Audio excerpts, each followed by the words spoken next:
नेपाल के बाद सुलगने लगा ब्रिटेन। लंदन की सड़कों पर उतरा जन सैलाब। ब्रिटेन में होगा तख्ता पलट। ब्रिटेन में रहने वाले 40 लाख मुसलमानों को क्यों खदेड़ा जा रहा? अमेरिका से भिड़ गए प्रधानमंत्री स्टारमर। पाकिस्तानी मुसलमानों को क्यों भगा रहा ब्रिटेन? अचानक ब्रिटेन के प्रधानमंत्री को मोदी ने मिलाया फोन। जिन अंग्रेजों ने भारत पर 200 सालों तक राज किया, अब अपने देश को बचाने के लिए लंदन की सड़कों में घूम रहे हैं। लंदन की भीड़ ब्रिटेन से मुसलमानों को बाहर खदेड़ने के लिए पहुंची है। नेपाल में भले ही सामने से अमेरिका न आया हो, लेकिन ब्रिटेन में खुलकर विद्रोहियों का साथ ट्रंप दे रहे हैं। मतलब ब्रिटेन में जो हो रहा है उसके पीछे ट्रंप ब्रिगेड है। लेकिन जिन अंग्रेजों ने कभी पूरी दुनिया में राज किया, आखिर अपने देश में उन्हें डर क्यों सताने लगा है? भारत का नाम लेकर ब्रिटेन क्यों भावुक हो रहा है? अगले 2 मिनट में पूरी कहानी आपको समझाते हैं। दुनिया भर के करोड़पति लोग, जिनमें भारत भी शामिल है, अच्छी जिंदगी जीने के लिए अमेरिका और ब्रिटेन जैसे देशों में जाकर बस जाते हैं। ब्रिटेन में भी दुनिया भर के लोग पहुंचे और अब वहां आबादी बहुत ज्यादा बढ़ रही है। आबादी के साथ साथ वहां अवैध घुसपैठ भी हो रही है। सबसे ज्यादा ब्रिटेन में मुसलमान बढ़ रहे हैं और हालात ऐसे बन गए हैं कि अगर रोका नहीं गया तो ब्रिटेन को डर है कि कहीं वो मुस्लिम देश न बन जाए। ब्रिटेन में 40 लाख से ज्यादा मुस्लिम आबादी हो चुकी है, जिसमें सबसे ज्यादा पाकिस्तानी मुस्लिम हैं।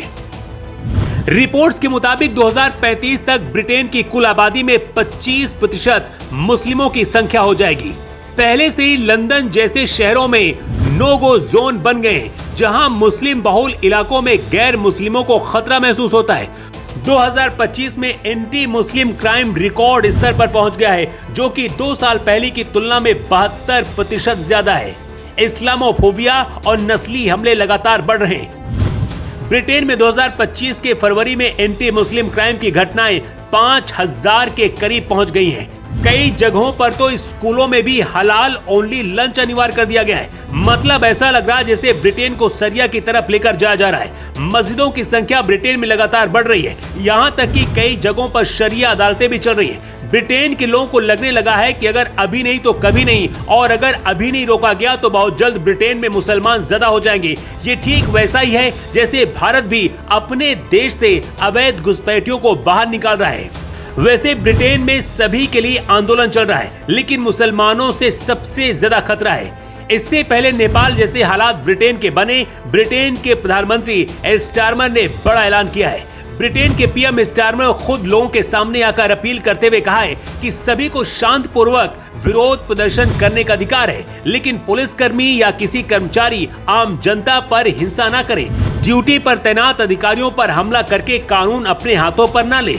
स्टारमर ने ब्रिटेन के लोगों से कहा है कि हमारे देश को अस्थिर करने के लिए साजिश रची जा रही है, लेकिन हम किसी के सामने झुकेंगे नहीं। ब्रिटेन के पीएम स्टारमर का ये इशारा अमेरिका की तरफ था। पिछले कुछ दिनों में ऐसी कई रिपोर्ट सामने आई जिसमें दावा किया गया था कि नेपाल के बाद भारत को टारगेट किया जा रहा है, लेकिन भारत पर आंच आती उससे पहले ब्रिटेन सुलगने लगा। सोचिए, जिस देश ने भारत और लगभग पूरी दुनिया में राज किया, अब अपने देश को बचाने के लिए लड़ रहा है।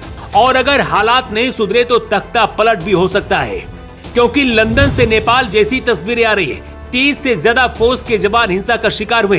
भारत जब आजादी की लड़ाई लड़ रहा था, उस दौरान ब्रिटेन के प्रधानमंत्री चर्चिल ने भारत का मजाक बनाया था और तब कहा था कि अगर भारत को आजाद भी हम कर देंगे तो ये लोग अपने पैरों पर कभी नहीं खड़े हो पाएंगे। लेकिन आज वही ब्रिटेन खुद अपने पैरों पर लड़खड़ा रहा है। ब्रिटेन में हिंसा के दौरान मोदी भी एक्टिव हो गए। भारत का विदेश मंत्रालय ब्रिटेन में रहने वाले लोगों पर कोई आंच न आए, इसके लिए मिशन शुरू कर दिया है। खबर है कि पीएम मोदी ने ब्रिटेन के प्रधानमंत्री स्टारमर को फोन करके चेतावनी दी है और कहा है कि हर हाल में भारतीयों की सुरक्षा होनी चाहिए और किसी के ऊपर हमला ना हो।